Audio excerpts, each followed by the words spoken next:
Goodness gracious. Hey,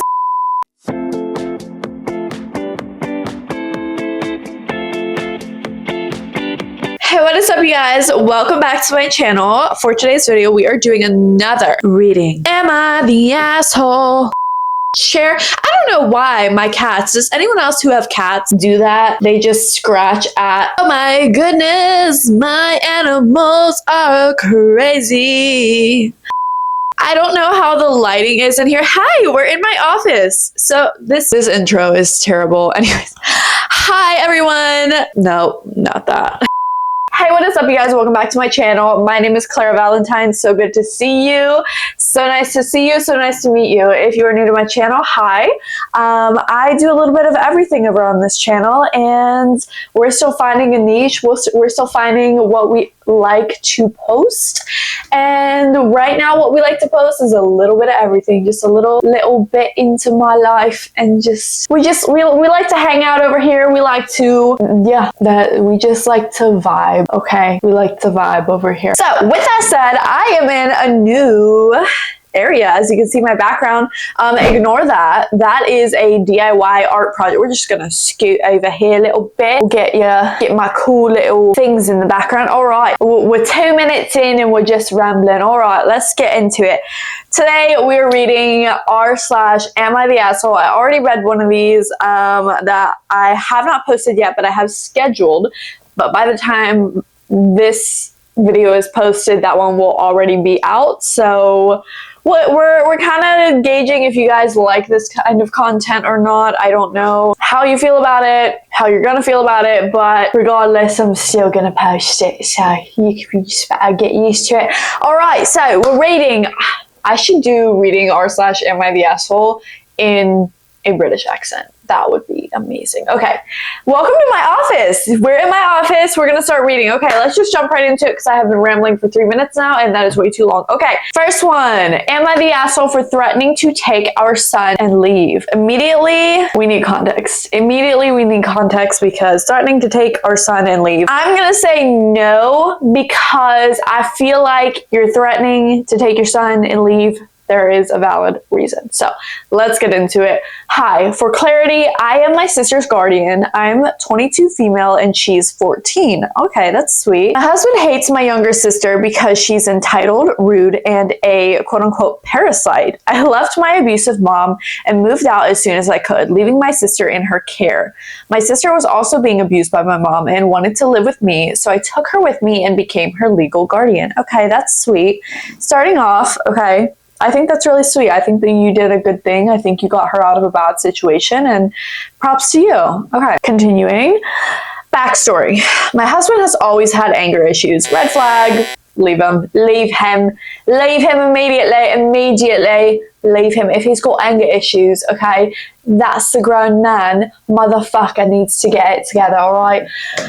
But let's keep reading. The warped perception on punishments and discipline. Oh, Lord, here we go. I believe his ways are very cruel to children and in no way in hell legal. That sentence alone, you should be gone. You should be out that bitch. Okay, I'm sorry, but there ain't no way a motherfucker got anger issues and his idea of punishments are not legal. So absolutely not. Okay, sorry. My sister very recently almost killed my dog twice. What is going on in this household? My dog had to go get emergency surgery because he ate something from her room. Okay, well, that's not really your sister's fault, is it? Like, your dog could have ate something from anyone's room and needs surgery. Okay, anyways, which I warned her several times to close her door. I mean, that's fair and that's understandable, but at the same time, it's just like, it's a dog, and I have 3 dogs and they get into things, and like, you just have to be mindful. Like, I don't know. I don't really feel like it was all your sister's fault. Yes, she should have closed her door if you've had that conversation with her. Okay, this isn't even what the thing is about. I am rambling. Okay, anyways, the medical costs ended up being $5,000 and my sister showed no remorse. After all the commotion, my husband is finally fed up with my younger sister and wants her out of the house. She's 14. I was arguing with him that I'm legally obligated to house her and kicking her out of her own home could put me in a lot of legal trouble. Yeah, I guess that's true if you adopted her. He sees it differently. He says that it's his word over mine because he makes 90% of the money and it's his house. It's actually our house, in parentheses. This guy sounds like a fucking asshole and sounds like a piece of fucking work, and I don't even need to read anymore I'm going to, but I don't need to read anymore to know. You just need to leave this motherfucker. Just get the fuck out of there. Save you and your sister. And even though I get your sister is having issues, alright, but she's 14. She just needs some guidance. So get her out of that terrible man's grass and get her some guidance and properly take care of her. Okay, let's continue reading. The problem. I'm currently pregnant with our first child and I know I don't bring enough to the table. I work as a waitress and my earnings barely pay the bills. My husband wants my younger sister to pay for my dog's $5,000 medical bills and kick her out at 18.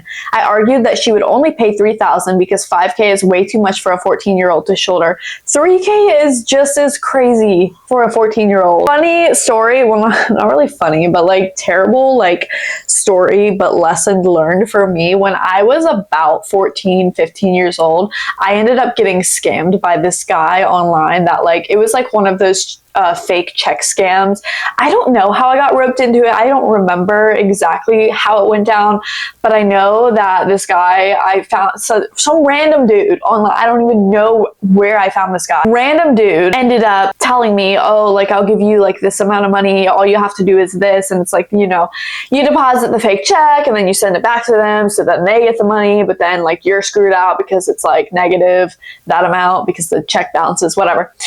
So I did that and it was $4,000. It was $4,000 and I ended up owing $4,000 to the bank and I was working at Dairy Queen. So literally all my money went to this motherfucking debt that I had acquired at fucking 14 years old, all because of this fuck ass dude online. So I know at that age, 14 years old, $4,000 was so much. So even $3,000 or $5,000, whatever it is, that is so much money, especially to a teenager. She's a kid. Okay, anyways. He demands that she pay $5,000, move to the basement, find a job, and get out at 18. So he wants to treat her like a fucking prisoner. Wow. If she doesn't pay $5,000, then he's kicking her out due to tenant laws and the legality of her being her guardian. He can't actually do that. Thank goodness. That would be illegal. Kicking a minor out at 14 or forcing her to live in an unfinished basement is illegal, and I would be the one getting in trouble for it. I'm threatening to pick up and leave with our son with me if he ever does that. I feel like he loves being cruel to children. My argument is that he has no actual authority to discipline my sister. He can't do anything to her without getting in trouble with me or the legal system. But imagine if it's his kid. He has the power to dictate our son's life, including how he wants to discipline and punish him, all because he is their parent. It's not right. He says it's because my sister is unrelated to him. That's why he doesn't care about her well-being. He wouldn't actually kick our son out, but if he did the same thing, I think he's a load of shit. Yeah, he is. He's a fucking load of fucking shit. If he had legal power over my sister, he would actually do worse. Can you imagine his own kid if he had the power to discipline his kid however he wanted? So am I the asshole for threatening to leave with her son if he ever harms our younger sister and kicks her out of the house? No, you immediately know. You are not the asshole. You should be gone. You should get your shit and get the fuck out of there and keep as far away from this fucking asshole as possible, because you're exactly right. If this was his own kid, first of all, it's giving misogynist, all right? It's giving I hate women, and I'm doing this to this fucking child that is a girl, but I wouldn't do it to our son. That immediately is misogynistic in itself. And second of all, if he snaps or does any, this is terrible. This is just cruel. This is just evil. It is not, there is nothing to it. It is just straight fucking evil. So my advice, get the fuck out of that bitch and leave and leave and leave and leave and leave and leave and leave and do not even, like, I don't know, like, and it sucks because he's gonna have like a legal say in his son's life no matter, even if you do leave. So I would fight for full custody, and yeah, like I would try and keep this motherfucker out of yours and your child's and your sister's life, because he sounds like no bueno at all. So not the asshole. Moving on. Okay, next. Am I the asshole for moving back home after my husband left me even though I'm pregnant? So your husband left you, even though you're pregnant, you move back home. Are you the asshole for moving back home? I'm going to say no, because your husband left you and you're pregnant, and it takes a fucking village, all right? It takes a village. I don't have kids myself personally right now, but I hope to have children one day. And I pray, and I know that my fiance, soon-to-be husband, will be there for me. But in the off chance that, like, he left me, yes, I would be going to live somewhere where I'm going to get support, a support system, some people to surround myself with to help me. So let's get into it. Okay. I've been getting cruel messages from my ex, his family, and our friends for the past few days. My soon-to-be ex-husband, Levi, 33 male, and I, 28 female, have been together for a decade, married for 5 years. I'm currently pregnant with our first baby and due next month. I've been getting cruel messages from my ex, his family, and our friends for the past few days. My soon-to-be ex-husband. So is that a different ex that you're getting messages from? Or is this the ex-husband? I think it's a different ex. So let's just keep reading. After I graduated, I moved back to his hometown. I'm guessing the husband's hometown, a major city on the West Coast with him. I'm from a bigger city in the Midwest, but loved living out there. I thought we were happy. We planned our baby and we were so excited. But a few weeks ago, he told me he was going to file for divorce. He said he didn't want to be tied down anymore. He was still young and needed his life, etc. 33 male, and he is too young to be tied down. What a fucking bitch. There is no, oh my god, the audacity, the whole grain audacity of these motherfuckers. I swear, 33 years old, and he does not want to be tied down as you're pregnant, as you are actively pregnant and building a life together. Now that is something you say in your 20s. Like, if you are gonna say it, which just sounds stupid overall, if you are gonna say it, you say that shit in your fucking 20s, when you are fucking 21 years old, when you are straight out of high school. You do not say that at 33 years old, married with a baby on the way. You are just a fuck ass idiot. Okay, anyways, let's keep reading. He said there was nobody else, but I know since then he's been seeing someone. There's always someone else. There always is someone else. When people are leaving, there is always someone else. He wanted me to move out, but this is my house too. I put down the payment even, so he's been staying with his friend Louie. I can't afford to live here on my own while maintaining my lifestyle. Sure, I could make it work, but it wouldn't be the kind of lifestyle I want to live, especially with a baby. I make really good money, but even so, it's so expensive. I have friends for sure, but not the support system he does. No family here, so I've decided to move back home, and luckily my company has a location in my hometown, so I was able to keep my job. My parents have been so supportive. They're divorced and hate one another, but are now combined in their hatred of Levi, which is interesting to see. We love to see the hatred stacking against someone else. They've secured me a nice rental home in my city and refused to let me pay them back, saying I need to save to buy my next house. That is so sweet. I am so jealous of people who have a strong support system in, like, their family. Also, if you see this fly running around, this motherfucker has been terrorizing me all fucking day. But anyways, that's besides the point. I have always been, because I have a very small like family that I actually talk to. I have a very large family, but the family that I actually do talk to, we do not really, there's just not a whole lot. Like, I didn't have the best childhood. Okay, whatever. I didn't have the best childhood, and I didn't really have like a strong like family bond, and like it took me being an adult to start saying I love you to my mom and stuff, and like my sister, like even my sister, it feels weird to like hug and like say I love you to her. Love her to death, but it's just like that's how I grew up. I didn't grow up with the support system that normal people do. So, I mean, that is amazing. I love that for you. I love that you are able to have a good support system, like them getting you a rental home and wanting you to save for your next house. That is awesome. So let's keep reading. They're paying for my divorce lawyer and my copays at my new doctor here. They're paying, said I'm doing the right thing for my baby and are happy to help. Anyways, my mom is about to retire and even wants to watch my baby while I work after my maternity leave. So it's been an ideal situation for me. That sounds amazing. That sounds like the perfect outcome for you. Like, it could not have gone better. Levi is furious. Hell yeah, he is. He's a fucking asshole. He's claiming I moved back to get back at him and I'm going to try to keep him out of our baby's life. I explained very clearly that I couldn't afford to be a single mom in San Diego, but he doesn't believe me. He's told everyone I moved back to get the upper hand on custody. That's not why I moved, but it's definitely a plus. His job doesn't have any locations here and they won't keep him if he moves. He could get another job here, of course, but he says that's too much to ask of him. I told him I'd be going for child support once the baby is born, and he told me I needed to make up my mind. Could he be a dad or no? I told him he was going to be a dad regardless. If he doesn't want to move here, then he would be a dad by paying child support. I don't think I'm the asshole. I think I'm doing what I have to do, but I don't know what I'm supposed to say to all these people texting and calling me and telling me I'm keeping Levi's baby from him. Okay, so it was the same ex. It was Levi's friends all texting him.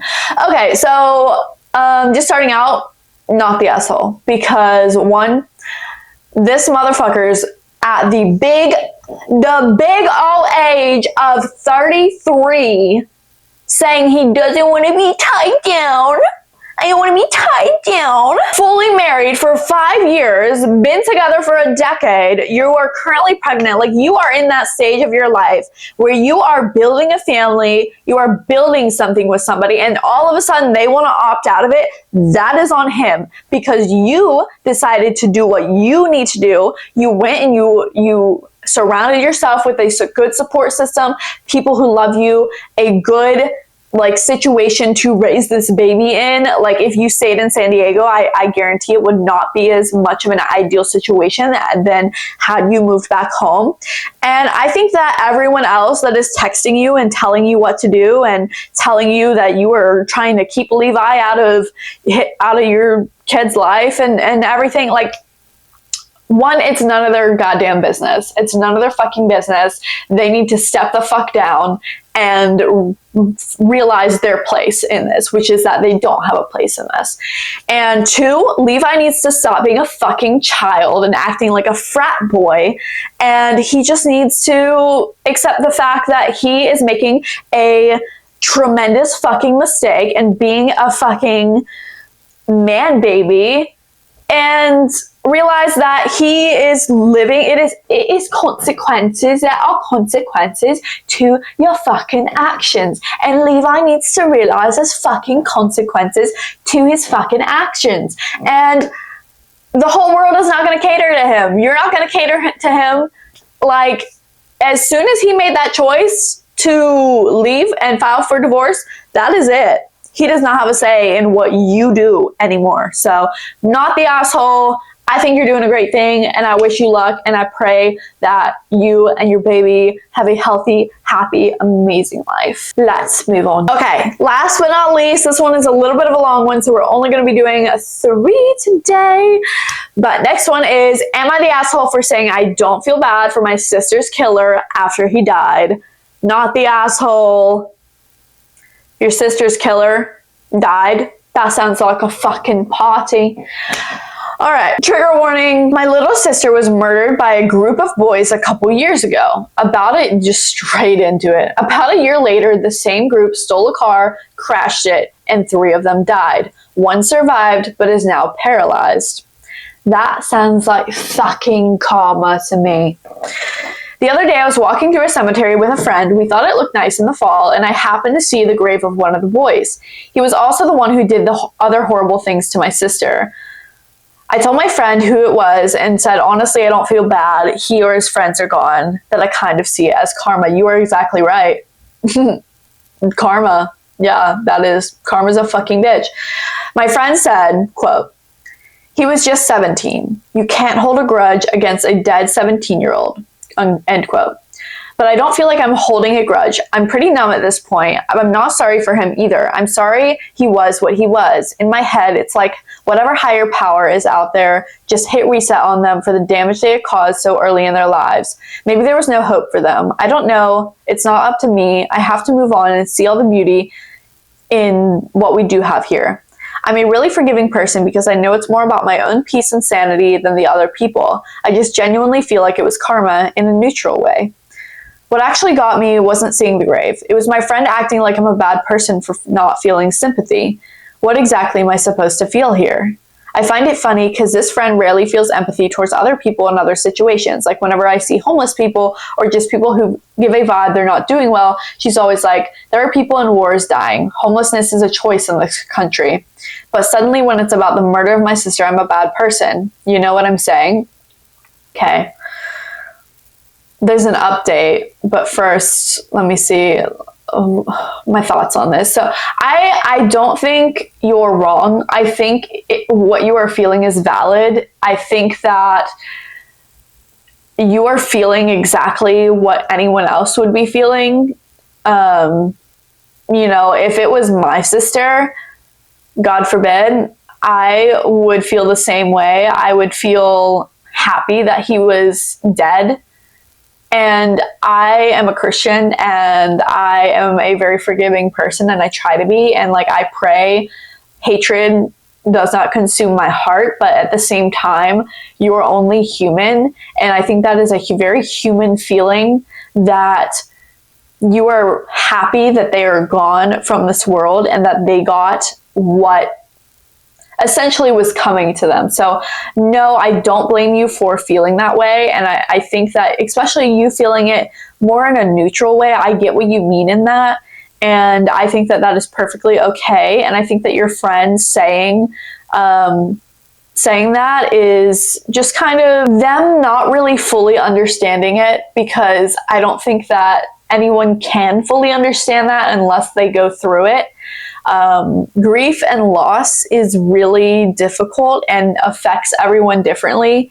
And so I think that this is what feels best to you, and I think that that is okay. But let's read the update. Some of you have asked me what happened to the guys and why they were still out, so I'm copy pasting one of my comments here for clarification. So I live in Sweden, and crime is looked upon very leniently here compared to the US and probably most other countries. First off, they did kill her. They were caught because they were bragging about it and sending pics in a Snapchat group chat where one of the members and their parents eventually went to the police. I also want to add my sister was 14 and did not know these boys. I never wanted to hear exactly what was going on because at the time I was in school and was already deeply affected by all of this. I just didn't want to hear about the guys or whatever the process was my parents had to go through with all of that. I sometimes just turn off and keep busy so I don't have to think about things. I also have a hard time being vulnerable in front of others, and I didn't want my parents to have additional worries. Two of the guys were immigrants, and their defense was that they hadn't integrated well into the Swedish society yet and couldn't speak the language that well and just followed along with what the other guys were doing. No, that is not okay. The others were Swedish, including the guys whose grave I referred to. What happened to them, besides getting charged for murder and severe rape of a child, as we call it here, that is so terrible, is that they had to go to meetings with CPS and therapy and some kind of a rehabilitation program. That's just how it works here. Clearly it didn't work, as they were stealing cars just a year later. Maybe they were waiting for additional sentencing. I don't know, but they were free. All of this happened between 2017 and 2018. In the recent years, our laws have gotten stricter, and maybe things would have looked differently if they were still alive. I've heard the paraplegic guy works as a cashier at some store now, and I have avoided going to that store. Comments say, not the asshole. I tell her you're sure the killer appreciates her sympathy, but until someone kills her sister, she doesn't know what she's talking about. Maybe next time her sympathy could be for the victim of his crimes rather than the criminal. That is perfectly said. I don't think I could have said that any better myself. Yeah, why is she having sympathy for the killer and not for the 14-year-old that was brutally R-worded and killed? That is, I don't know, that's just weird to me. Like, until this person is exactly right, until it happens to her sister, and God forbid it does, because that, I do not wish that on anybody, but until it like hypothetically did happen to her sister, she doesn't know what she's talking about. So I think that comment perfectly sums up how I feel about it as well. Someone said, edit to add, these men forsook their own dignity by their actions in life. It is not my power to give it back in death. Quote, I don't know how to pronounce this name, but it's a quote. How you die does not redeem how you lived.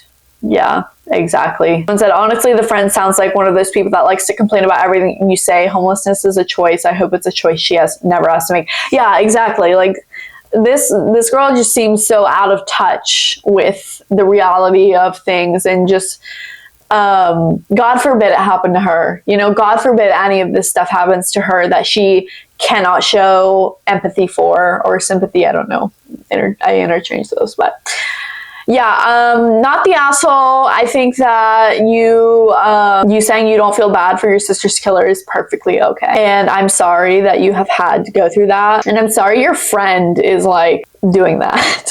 But anyways, that does it for today's video. Thank you guys so much for watching. If you did enjoy, please be sure to like and comment down below what your thoughts are. I will see you all in the next one.